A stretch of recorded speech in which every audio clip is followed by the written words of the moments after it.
Welcome to Electric Evolution with Liz Allen. This podcast is about the journey to a more sustainable future in order for us to be able to do our bit to achieve net zero. I'll be discussing a variety of topics with experts in their field in order to educate and increase our knowledge of clean energy, electric vehicles and the electric vehicle infrastructure.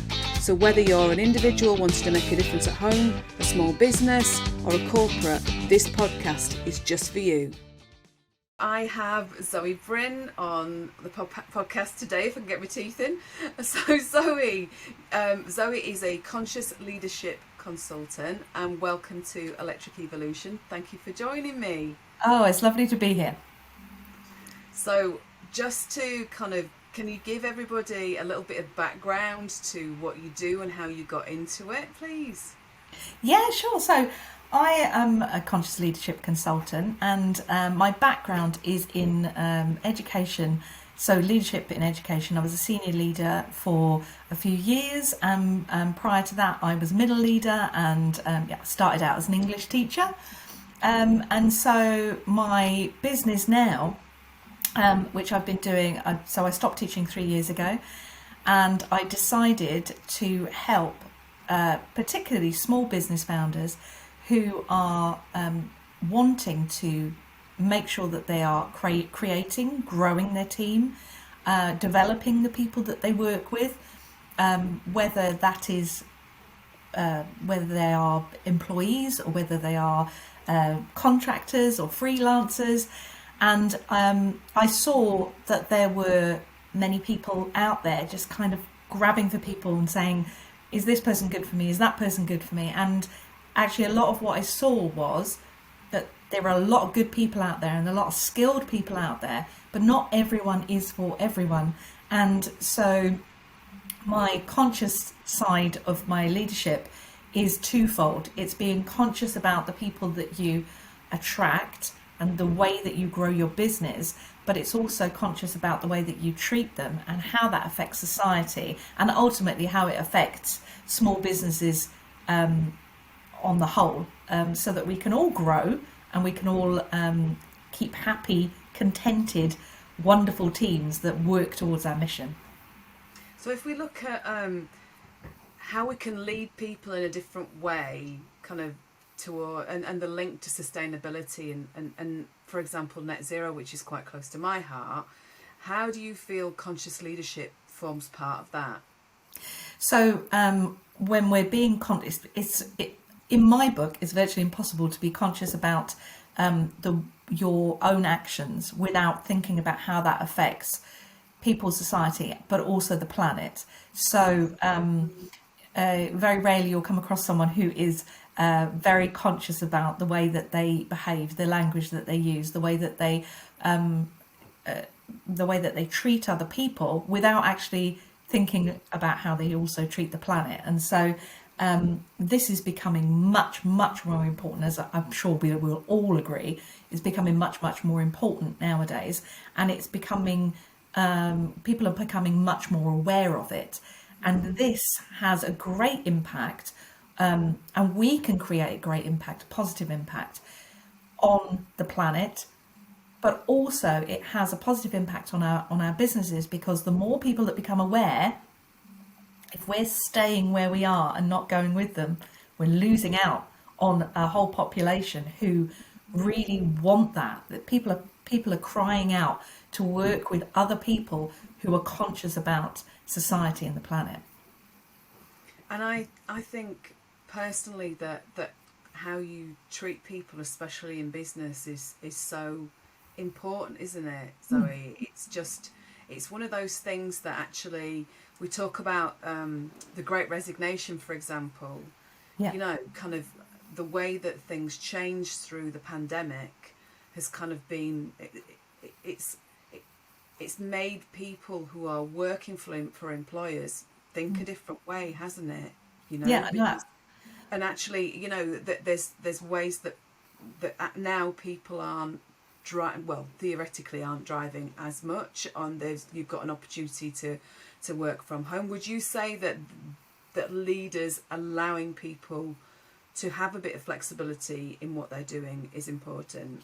I think it's absolutely essential. And I think one of the difficulties that we've got at the moment is that a lot of the leaders that I speak to are a different generation to the people that work with them or for them. And if you look at history, there was a time when we had to work, that we had no choice to work, and it was to survive.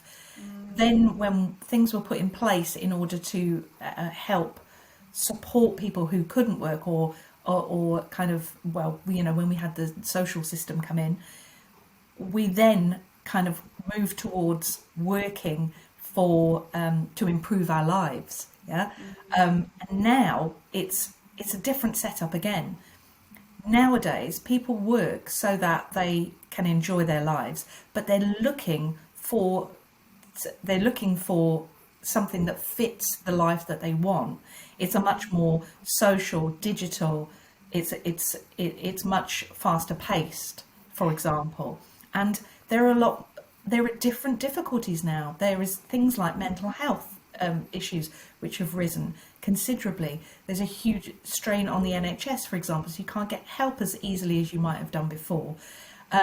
There are people who want to work from home because they want to make sure that they can give their family the life that they want to provide for them. There's a lot more home education now, so there's a parent that needs to be on hand there. Life has changed so much over the last few years that not meeting the needs of the people that work with you is really, really, it's almost impossible, because what you're going to be left with is you're going to minimize the amount of people that will work with you, and then you're not going to get the right kind of people with the right kind of skills who are working effectively as a team. People want that team spirit now. They want that feeling of belonging, but also want their lives to move in a direction that they want, that fits their life, that fits their situation, and they want that more of that freedom, rather than having to work and being it being an essential part of their life, as much as it is to anyone nowadays, especially in the current climate. People are still hankering to belong to something and have that social aspect, but also live their life the way they want to. So it's a different setup nowadays, and I think it's vital that we're able to help the people that work for us, freelancers, or the people we work with, the contractors or our employees. It's vital that we look at them as individuals and try to meet the needs so that we can keep the specialists that help grow our business. Exactly. I mean, I'm kind of glad that in a lot of places, gone are the days of the sort of that kind of archaic level of thinking, but there are still organisations that don't empower their staff to actually speak up. Yeah. And they don't, because I think a lot of businesses is also to do with or actually working with people and being open and honest is really important, and being transparent in what you're trying to achieve, because otherwise, especially in the work that I do in continuous improvement, it highlights the fact that it makes people more unhappy if you're not transparent with them anyway. Absolutely, and I know that it's been said over and over again, but a happy workforce. I only said this yesterday, and now it's escaping me.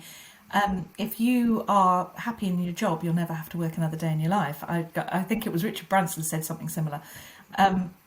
It's much more important nowadays to have a happy, contented workforce. If you're going to retain good staff, if you're going to retain good hires, and you're going to increase your business, if you are the kind of person who doesn't listen to them, who doesn't encourage experiment, you don't encourage them to speak up, you don't encourage them to experiment, then what you end up doing is you either keep them quiet, and so you don't know what's wrong with your business, therefore it doesn't grow, or you keep them quiet and you don't have improvement, which is, I know what you're all about, but you don't have improvement because you only got you in your head, or a small team around you of leaders in your head.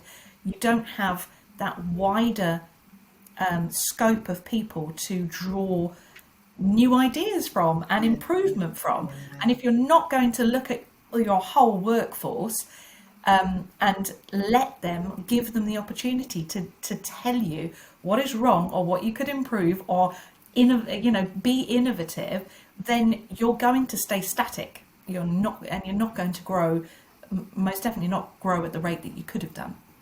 And those people that you're working with, people, especially in the bigger companies, they don't always recognise that those are the ones that have got the knowledge. Yeah, They're the ones doing the work. You yeah, as a leader are kind of looking at it from a very, very different place. And I've worked in companies where there's a little bit of a fear leadership, as in yeah, people are a bit scared of the hierarchy just because they're hierarchy, and yeah, they're not encouraged to speak up. Like I said to you, kind of to me it's the feeling of empowerment. And actually, when you don't encourage that empowerment, it shuts those people down, yeah, and they're more likely to not even think that they can make suggestions or come yeah, up with these improvements, because and kind of not recognizing the needs of these people, or it's not even the needs, is it? It's the ability of these people yeah, to actually make a difference in the organization. yeah, I, I just absolutely. I, I just feel as being a leader, you have to be able to do that. You have to bring people together, and I've also seen in larger companies where you have the big silos where everybody's working in very, very separate segments, and they're Yeah, just not aware of what everybody else is doing around them. So it's not joined up thinking, and as a leader yeah. you need to bring all that together, don't Yeah, you? absolutely.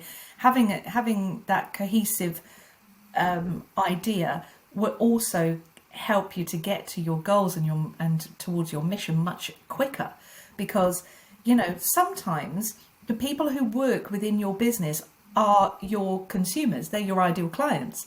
And why would we ignore that? Why would we ignore ideas from people who might actually be the people that buy, or like the people that buy from us? So it seems almost ridiculous to kind of ignore someone who might know a lot more about the needs of your customers than you do, because they might be in that situation. I mean, not all businesses, but yeah. And also the diversity that you've got within your teams. So if you've got, like you said, if you've got these silos and you've got those teams that are separated, even if you've got diversity within your teams, you haven't got a cohesive diversity, which sounds like an oxymoron, doesn't it? It sounds like it's the opposite to what we want. But actually, the people that buy your product or your service, or whatever it is that you sell, are they always the same person? Are they always the same type of people? Are you keeping yourself really narrow because you're only going by your experience, and you're only seeing your customers or consumers as a mirror image of yourself? So if we've got diversity within our teams, pull that diversity together. Have it in a structure that you're gleaning the information and the ideas and the innovation from your team members, from different viewpoints. So someone who is in a different situation to you is going to have a different viewpoint, or a different focus on your product or your service than you do. And I know that sounds really quite simple, but like you said, keeping those things separate and not joining up the dots doesn't make any sense, and doesn't help improvement. I suppose I do recognise though that a lot of companies find doing something like that difficult because they're all so busy and they're working, and it's hard to move away from business as usual. Yeah, But the benefits of doing that, and working with your teams within your organisation, can just move you forwards, so much, can't Oh, it? You know? absolutely. I see this. Well, this is probably one of the things that I see the most. People, also leaders, will say, "Well, actually, I don't have time to stop and do this. I don't have time to consciously think about my next team member. I don't have time to do that kind of like research or change the systems that I've got or bring people together or put a different management structure in. I don't have the time to do that." But actually, I mean, quite simply, it will save you time overall. You take the time now, and how much time will you save when you're not having to solve problems, when you're not having to solve difficulties, when you're not having to solve disputes, because your team is much more cohesive, or you've got something in place that helps to move your business forward. And when you've got that freer time yourself, because you're not getting involved in everything that's going on, because you've thought about how your team is structured and who needs to be where. So rather than just kind of saying, "Oh, I don't have the time to look at this. Let's get a social media manager in. Come on, Yeah. find one. There we are. They'll do. Put them in." Well, now you might be creating another problem rather than that you'll end up having to deal with, rather than thinking, okay, what is it that we need? Who can we move? How can we restructure? Or who is next that we need to bring in? And consciously think about how that will look and how it will inform your next move, and therefore you'll gain the time back, in the near future. So, the other thing I was going to say, we were talking before we started the recording, weren't we, Yeah. about kind of the way that we both want to move towards sustainability, Mm. and like we were talking about my I want to move towards electrification as a Mm. business owner, and as a family.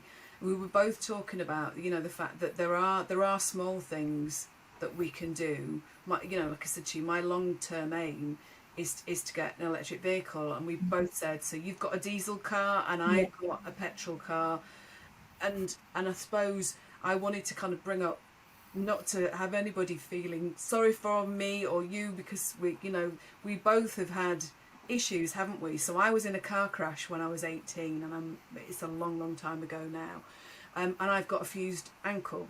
So for me, walking too far is quite difficult. So therefore, I got used to using my vehicle, my car, and now that I'm out and about more, it's not something that my husband would always use his bike and public transport and things like that. But I can only walk so far, and you've got an issue like that as well. So when we talk about sustainability and the move to, yes, we could use public transport for both, but for both me and you, Mm. it's a little bit more difficult, isn't it? Yeah, I mean, and like you said, I have a similar difficulty. I was born with a disability that they were able to operate on, but now I'm older. I have osteoarthritis in my pelvis and my hips, and I'm waiting for a new hip. So, so I can't walk. I can't walk distances, and I can't do any kind of impact. In fact, I even struggle to get in and out of the car a lot of the time. Right. However, what I decided to do is, instead of so we decided to go down to, first of all, we decided to go down to one car as a family.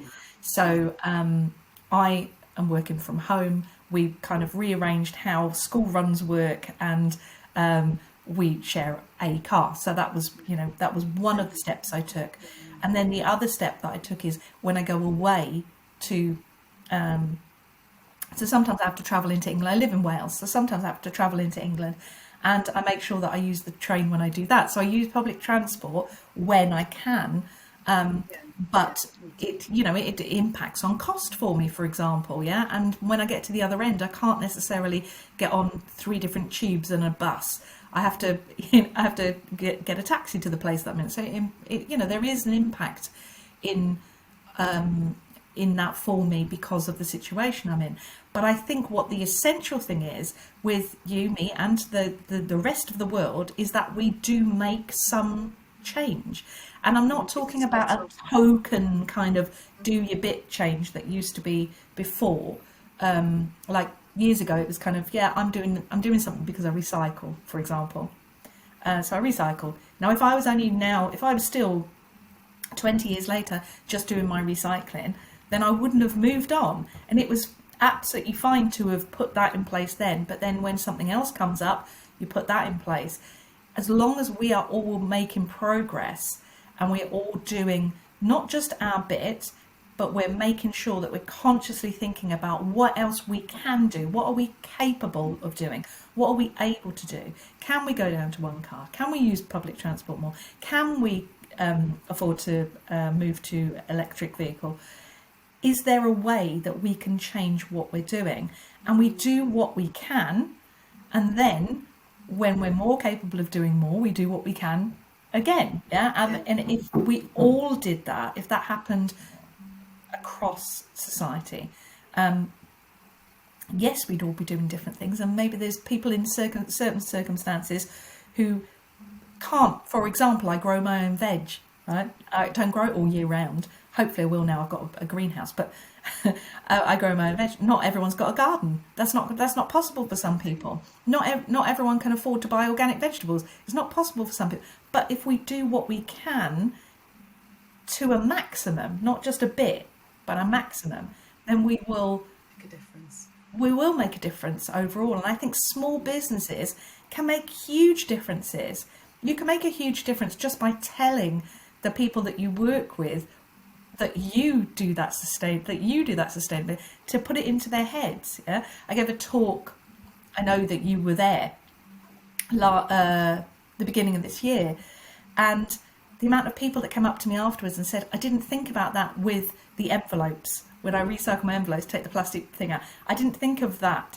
So there are, the more we tell people about the small things we do, the bigger impact we can have overall. So it's important that we keep talking about it and we keep moving forward and we do what we can. Absolutely. Well, listen, I just wanted to, just so you can explain to people how they can get hold of you, if they want to talk to you about conscious leadership after this. Can we kind of take your website and just whereabouts? Yeah. Where are you on social media? So my website is zoebrinn.co.uk.